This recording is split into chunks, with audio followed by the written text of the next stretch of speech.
안녕하세요. 우리 채널 오시기를 환영합니다. 누군가 그러더라고요. 아무도 안 볼 때 쓰레기통에 처박아 버리고 싶은 게 가족이라고. 솔직히 제 심정이 딱 그래요. 저에겐 버리고 싶은 가족이 있거든요.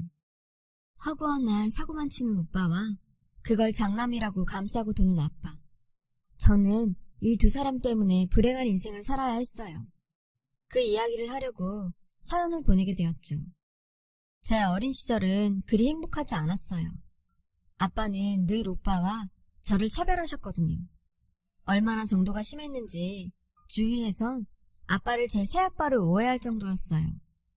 저도 한때는 그렇게 믿기도 했고요. 우리 남매의 이름만 봐도 저희 아빠가 어떤 사고방식을 가진 분인지 알 수 있는데요. 오빠한테는 벼슬에 오르라는 뜻으로 승경이라는 이름을 붙여주시곤 저에겐 효도하라는 의미로 효자를 넣어 이름을 지어주셨어요. 그래서일까요? 저에겐 해준 것도 없으면서 늘 효도를 바라기만 하시죠. 오빠는 장남이라는 이유로 늘 아빠의 사랑을 독차지했어요. 반면에 저는 아무리 노력해도 그 사랑의 반의 반도 얻을 수 없었죠. 10손가락 깨물어 안 아픈 손가락이 없다지만 아빠에게 아픈 손가락은 오로지 오빠뿐이었어요. 아빠는 오빠가 뭔가에 약간만 소질을 보여도 그게 뭐든 다 시켜주셨어요. 학원비가 아무리 비싸도요. 남들만큼 못해도 격려해 주셨고 툭하면 사고를 치는데도 남자가 그럴 수 있다면 넓은 아량으로 보다듬어 주셨죠. 그에 반해 저는 어릴 때부터 예체능의 소질을 보였지만 지지배한테 투자해서 뭐하냐고 학원조차 보내주지 않았어요. 그래서 저는 모든 걸 독학으로 해야 했죠. 피아노도 인터넷 동영상을 보며 열심히 연습해 학교에서 반주까지 맡게 됐고 그림도 학교 특활반에서 배운 실력으로 미술대회에 나가 상을 휩쓸었어요. 하지만 아빠는 잘했다는 말 한마디도 안 하셨어요. 오히려 오빠가 기죽을까봐 걱정하셨죠.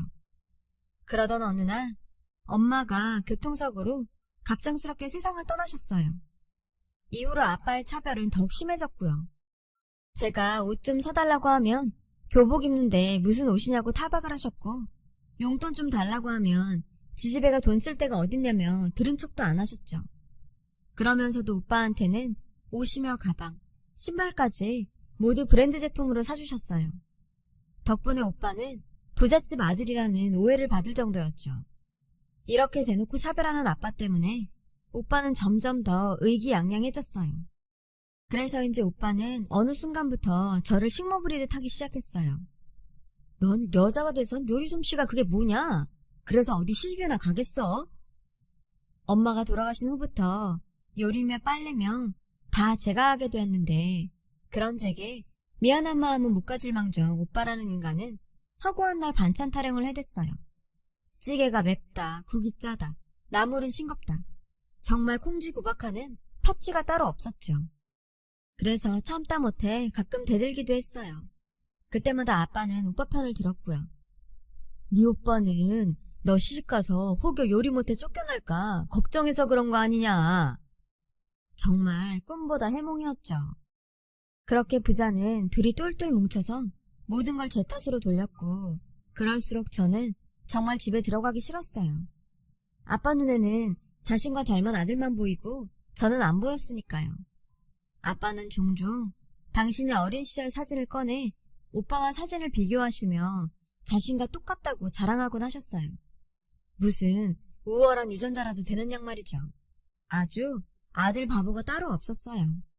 어찌나 끔찍하게 아끼시는지 오빠한테는 무거운 짐도 절대 못 들게 하셨어요.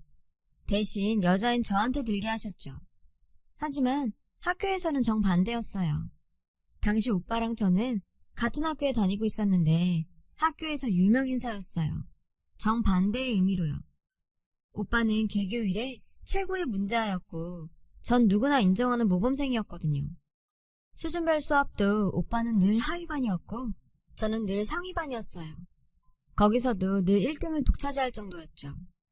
교회 대회에서도 상을 휩쓸었기 때문에 전교생이 다 알 정도로 유명했고요. 모범생인 저와 달리 오빠는 담배도 피우고 술도 마시는 날라리였고 불량클럽에 가입해서 학교로 경찰까지 올 정도였어요. 그러다 결국 큰 사고를 쳐서 소년원까지 들어가게 되었죠. 오빠가 소년원에 들어가니 학교가 다 조용할 정도였어요. 오죽하면 오빠가 학교로 돌아오자 늦게까지 독서실에서 공부하던 학생들이 오빠가 무서워서 일찍 귀가할 정도였죠. 이런 오빠 때문에 아빠는 늘 뒷수습을 하느라 바쁘셨어요. 오빠가 소년원에 있을 때는 하루가 멀다 하고 면회를 가셨고 심지어 오빠한테 가져다 줄 도시락을 제게 싸게 하셨죠. 벌 받으라고 거기 보낸 건데 집에 있을 때보다 더 챙기더라고요. 전 정말 오빠 때문에 창피해서 학교에서 얼굴도 제대로 못 들고 다녔어요. 그래도 다행히 친구들은 저를 편견 없이 잘 대해주었고 덕분에 정말 고맙게 학교 생활을 했죠. 생각해보면 제가 가족복은 없었지만 인복은 있었던 것 같아요. 가족은 저를 부려먹기나 바빴지만 주위 사람들은 늘 저를 챙겨줬으니까요. 아무튼 내신 성적이 좋았던 저는 수시로 인서울대학에 들어가게 되었어요. 하지만 기쁨도 잠시 대학 생활을 하는 데는 돈이 꽤 필요하더라고요. 좋은 대학에 들어갔으니 과외를 하든 아르바이트를 하든 벌면 되잖냐. 아빠는 제가 벌어 다니라고 하더군요. 부모 도움 없이 대학에 다니려니 여간 힘든 게 아니었어요. 매 학기 장학금도 타내야 하고 틈틈이 아르바이트도 해야 했거든요. 그래도 다행히 활달한 성격 탓에 과대도 하고 학교 홍보 모델도 하면서 알찬 대학 생활을 할 수 있었어요. 제가 대학 생활을 하는 동안 오빠는 큰 키 하나 믿고 배우가 되겠다고 아빠를 꼬드겨 학원에 다녔는데 기획사를 잘못 들어가서 오히려 돈까지 물어내고 나왔다고 하더라고요. 정신 못 차린 거죠. 배우는 아무나 하나요? 그런데도 아빠는 그런 오빠를 뒷바라지한다고 밤에 대리운전까지 하셨어요. 제 전공이 뭔지도 모를 정도로 제겐 관심도 없으면서 말이에요. 이런 상황이 지긋지긋해서 저는 일찍부터 독립을 해야겠다는 생각을 해왔어요. 그런 의미에서 결혼은 좋은 핑계였어요. 그래서 저는 일부러 결혼을 일찍 했어요. 물론 가장 큰 이유는 남편을 사랑했기 때문이지만 하루빨리 친정으로부터 벗어나고 싶다는 마음도 컸어요. 그런데 막상 제가 결혼을 한다니까 그동안 저한테 관심도 없던 아빠는 제 남편의 직업을 듣고는 못마땅하시다며 결혼을 반대했어요. 미술학원 강사가 뭐냐? 그거에서 돈 얼마나 벌겠어? 사업을 하든가 공무원이라면 또 몰라도. 그러시면서 누구네 사위는 회계사라 처가에 생활비까지 대준다는 둥 면전에 대고 남들과 비교하며 남편을 무시했어요. 당신 아들한테는 한없이 관대한 분이 사위감한테는 그렇게 깐깐할 수가 없었죠. 그런데도 남편은 얼굴 한번 안 찡그리고 허허 웃으며 말했어요. 아버님, 그래도 제가 따님을 행복하게 해줄 자신은 있습니다. 솔직히 시댁 형편도 어렵고 남편의 벌이도 변변치 않았지만 그날 끝까지 아빠의 비위를 맞춰주는 남편의 인품에 반해서 저는 결혼을 결심했어요. 우리 집 남자들하고는 너무 달랐거든요. 그때였어요. 야, 내 친구들 좀 데려가도 되지? 오빠는 동생 결혼식에 축의금은커녕 소년원에서 알게 된 친구 30명을 데려와 공짜로 밥을 먹이겠다지 뭐예요. 그리고 결혼하더라도 생활비를 계속 대줘야 한다며 억지를 쓰더라고요. 정말 결혼하는 순간까지도 제 등골을 빼먹으려는 오빠를 보고 할 말을 잃었어요. 그렇게 전 결혼을 하게 되었어요. 양가의 도움 없이 우리 힘으로 시작하는 결혼이었기에 넉넉하지는 않았지만 저는 태어나서 처음 행복이라는 걸 느낄 수 있었어요. 저를 딸처럼 예뻐해 주시는 시부모님 덕에 가족이 어떤 건지도 처음 알 수 있었고요. 세게 사는 명절에 시아버님과 남편, 도련님까지 모두 함께 음식을 만들었고 저에게 가족이라는 이름으로 희생을 강요하지도 않았어요. 오히려 제게 늘 고마워했죠. 그런 대접을 처음 받아본 저는 처음엔 얼떨떨했어요. 아들 생일은 며칠 전부터 난리 법석 떨며 챙기면서 딸 생일은 무심히 넘어가는 아빠 밑에서 자라다 보니 저를 향한 시댁 식구들의 관심과 칭찬이 어색하고 신기했으니까요. 그렇게 친정에서 못 받은 사랑과 관심을 받으며 행복해하던 어느 날 아빠한테 오빠에 대한 이야기를 듣게 되었어요. BJ한테 빠져있던 오빠가 회사 돈을 횡령했다는 거예요. 무리하게 그 여자에게 지원을 하다가 3억 빚을 지게 되었다나요. 진짜 가지가지한다. 옛날부터 예쁜 여자만 보면 그렇게 사족을 못 쓰더니 이젠 하다하다 알지도 못하는 여자 꼬시려고 남의 돈까지 훔쳐? 한심하다 한심해. 그냥 나가서 콱 죽으라고 해요. 오빠가 감옥 가게 생겼다며 비통해하는 아빠한테 저는 독한 말을 쏟아부었어요. 오빠가 그렇게 된 데는 아빠 탓도 크다고 생각했으니까요. 그때였어요. 이왕 이렇게 됐니 수습은 해야 하지 않겠냐. 네가 대출이라도 받아서 네 오빠 빚 좀 갚아줘라. 명색이 여동생인데 그 정도는 할 수 있지 않니? 맙소사, 몇백도 아니고 몇 억을 갚아달라니 이게 말이 돼요? 아빠 미쳤구나. 내가 재벌도 아니고 그 큰 돈을 어디서 구해. 그리고 내가 왜 그래야 되는데? 아빠도 제발 정신 좀 차려. 아빠가 매번 뒷수습 해주니까 그 인간이 정신 못 차리고 저러고 사는 거라고. 그리고 아빠도 양심 있으면 나한테 전화해서 돈 해달라고 이러면 안 되지. 우리 그이가 인사하러 갔을 때 아빠가 뭐라 그랬어? 사람 면전에 대고 가난하다고 무시했던 거 기억 안 나? 그런데 뭐? 3억을 해달라고? 아, 이럴 때 딸 덕 좀 보려고 그렇게 부잣집에 시집가라고 난리친 거야? 그런데 어쩌지? 우린 아직 집도 차도 없는 빈털털인데? 돈은 아빠가 더 많잖아. 지금 살고 있는 집 팔아서 오빠 빚 해결하면 되겠네. 저는 아빠랑 다시 보지 않을 생각으로 매정하게 쏘아붙였어요. 그리고는 뒤이어 쏟아진 아빠의 욕도 듣지 않고 전화를 일방적으로 끊었어요. 그날 이후 저는 전화번호도 바꿨어요. 물론 남편 번호까지 다요. 그동안 계좌이체했던 아빠 생활비도 가차없이 끊었고요. 드디어 호구 생활을 청산한 거죠. 나중에 친척들한테 들어보니 아빠는 제 말대로 집을 팔고 작은 월세집으로 이사를 가셨고 남은 돈으로 오빠 빚을 갚아주셨다나 봐요. 참 눈물겨운 자식 사랑이죠. 아빠가 그 돈을 저한테 투자했다면 저는 더 좋은 대학에 가서 더 좋은 직장 잡아 아빠한테 효도했을 거예요. 아빠가 스스로 자기 복을 찬 거죠. 아무튼 그렇게 몇 년의 세월이 흘렀어요. 그 사이 저는 예쁜 딸을 낳았고 남편은 학원 강사까지 그만두고 그동안 꿈꿔오던 캐릭터 사업을 시작했죠. 처음 얼마 동안은 수입이 없어서 제가 뒷바라지를 해야 했지만 1년쯤 지나 투자자가 나서서 기사 회생을 했죠. 하지만 투자를 받았다고 해서 다 끝난 게 아니더라고요. 남편 회사가 워낙 작은 회사다 보니 제대로 홍보가 안 돼서 제품이 출시된 사실을 아무도 몰랐다는 게 문제였죠. 안 되겠다 싶어서 저는 유명 백화점을 돌며 남편 회사에서 만든 제품을 직접 홍보하기 시작했어요. 이후 인스타, 트위터, 페북에 블로그까지 개설해 남편 회사 캐릭터를 홍보했죠. 하지만 노력한 거에 비해 성과는 거의 미미하다시피 했어요. 그러다 결국 투자금까지 뱉어내야 하는 상황까지 이르게 됐죠. 그런데 사람이 죽으란 법은 없더라고요. 코엑스에서 하는 행사에 참여했다가 생각지도 못한 귀인을 만나게 된 거예요. 똑소리 나게 살림 잘하기로 소문난 유명 배우가 글쎄 남편 회사 제품을 싹쓸이하다시피 사갔지 뭐예요. 지인들 선물로 준다나요? 암튼 얼마 뒤 그분이 출연 중인 예능 프로그램에 그날 구입해간 저희 제품이 노출이 됐고 그 바람에 포털 사이트에 실시간 검색어에 오르내리면서 엄청난 반응을 얻게 된 거예요. 쏟아지는 주문 공세에 그야말로 하루아침에 대박을 치게 된 거죠. 그렇게 그 배우 덕에 저희 남편 회사 제품은 홈쇼핑까지 진출할 수 있었어요. 상황이 그렇게 되고 보니 뒤늦게 예전에 제가 올렸던 블로그며 인스타까지 덩달아 역주행을 하게 되었고 그 바람에 판매량은 더 늘어갔어요.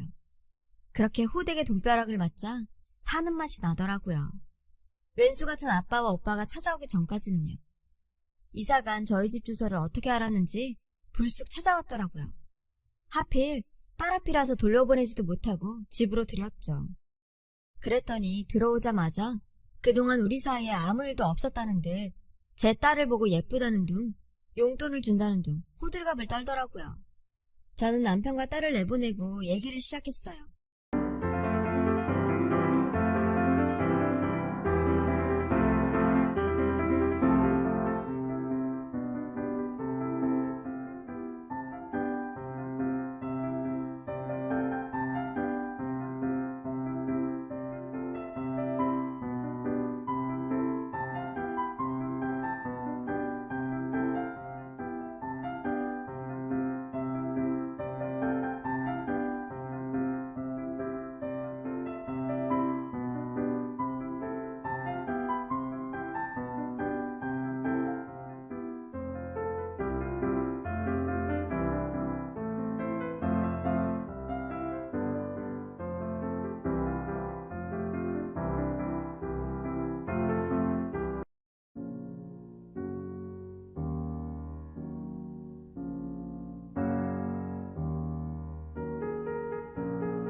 안녕하세요. 우리 채널 오시기를 환영합니다. 우리 안 보고 살기로 한 거 아니었나? 무슨 바람이 불어서 날 찾아왔어? 전보다 주름이 깊고 헬쓱해진 아빠의 얼굴이 마음에 걸렸지만 그렇다고 순순히 받아줄 수는 없었어요. 제가 약한 모습을 보였다가는 또다시 호구로 잡힐 수도 있겠다는 불길한 예감이 들었거든요. 칼바람처럼 차가운 제 태도에 두 부자는 당황한 기색이었죠. 부자는 서로 눈빛을 주고받더니 갑자기 제 앞에 무릎을 꿇더군요. 내가 다 잘못했다. 나 혼자 애 둘을 키우려니 정신이 없어서 딸내미한테 신경도 못 썼구나. 이 못난 애비를 용서해라. 저는 예상치 못한 전개에 당황했어요. 아빠한테 무슨 짓이냐며 일어나시라고 했죠. 그랬더니 제가 용서했다고 착각을 했는지 오빠는 기다렸다는 듯 찾아온 용돈을 털어놓았어요. 소식 들었어. 돈 좀 벌었다며? 그 좋은 소식을 가족끼리 나눠야지. 왜 연락도 안 했냐, 가족끼리. 다들 네 소식 듣고 부러워하더라. 오빠 표정을 보니 날 찾아온 이유가 뻔히 보이더라고요. 그럼 그렇지. 돈 냄새 맡고 여기까지 온 거구나. 시간 끌지 말고 본론부터 말해. 여기까지 온 이유가 뭐야? 설마 또 사고치고 나한테 수습해달라는 건 아니겠지?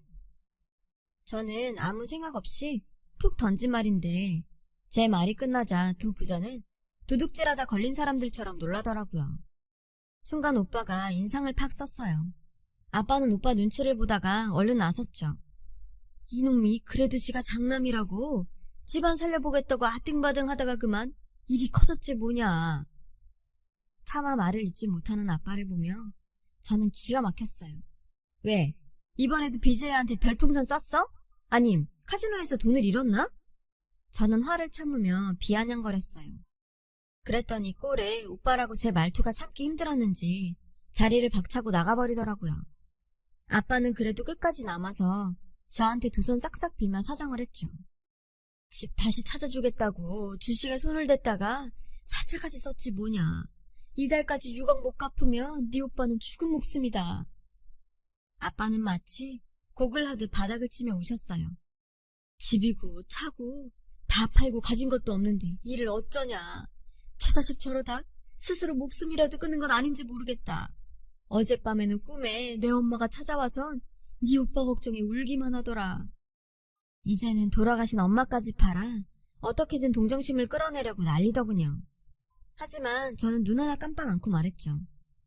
아빠, 이젠 하다하다 죽은 아내까지 팔아? 아빠는 하나도 안 변했네. 여기까지 찾아올 시간이 있었으면 덜 떨어진 아들 교육이나 시키지 그랬어. 부모 집 사주겠다는 놈이 열심히 일해서 돈 벌 생각은 않고 주식에 손을 대? 그게 제정신 박힌 놈이냐고. 그런 놈을 또 도와달라고? 싫어. 돈이 썩어 나가도 그런 짓은 절대 안 해. 아빠가 뭔가 착각하는 모양인데 오빠 저렇게 된 거 아빠 잘못이 제일 커. 아빠가 지금껏 오빠를 망가뜨렸다고. 한 번만 더 오면 경찰에 신고할 테니까 당장 저 인간 데리고 내 집에서 나가. 저는 발악하며 소리쳤어요. 제 말에 아빠는 노여운 눈빛으로 저를 쏘아부셨어요. 잘 생각해봐라. 그 돈 죽을 때 싸가지고 갈 것도 아닌데 혈육이 죽게 생겼다는데도 네가 모른 척한다면 나중에 얼마나 죄책감이 들겠니? 다 지를 위해서 이러는 것도 모르고 괘씸한 것. 고양이 쥐 생각해주고 있네. 어떻게 아빠가 내 앞에서 죄책감이란 소리를 해? 아빠는 양심도 없어? 아빠가 효도하라고 나한테 지어준 그 그지 같은 이름 나 싹 바꿨어. 그러니까 나한테 효도 바라지 마. 그깟 6억? 나한테 큰 돈도 아니야. 근데 나 절대 안 해줄 거야. 왜냐고? 난 더 이상 당신들 호구가 아니거든. 아빠도 정신 차리고 오빠랑 인연 끊어. 이게 딸로서 해주는 마지막 충고야. 저는 놀라서 입을 딱 벌리고 있는 아빠를 마치 팔이 내쫓듯 밖으로 내몰고 현관문을 잠궜어요. 얼마 뒤 들려온 소문에 의하면 오빠는 이후로도 아빠 인감을 위조해서 카드 대출 사기를 벌이다 교도소에 들어갔고 아빠는 막노동을 하며 하루 벌어 하루를 살고 있다고 하더군요. 친척들은 저보고 아빠 좀 도와주라고들 하는데 저는 절대 그러지 않을 거예요. 가족이라는 이름으로 평생 내 인생을 망가뜨린 그들에게 저는 외면이라는 벌을 내릴 생각이에요. 세상에서 가장 가까운 가족에게 벌어지는 느낌이 어떤 건지 똑똑히 느낄 수 있도록 말이죠. 적어도 인간이라면 자신이 지은 죄에 대한 벌은 온전히 받아야 한다고 생각하니까요. 지금 옆에 있는 가족들에게 의무와 희생을 강요하지 마시고 서로 소중히 생각하시는 행복한 삶 되셨으면 좋겠습니다. 저도 지금의 제 가족 소중히 여기겠습니다. 지금까지 제 이야기를 들어주셔서 고맙습니다. 여러분, 사연 댓글에 응원과 현명한 조언 부탁드려요. 좋아요와 구독은 저에게 큰 힘이 됩니다. 오늘도 좋은 일 가득하세요.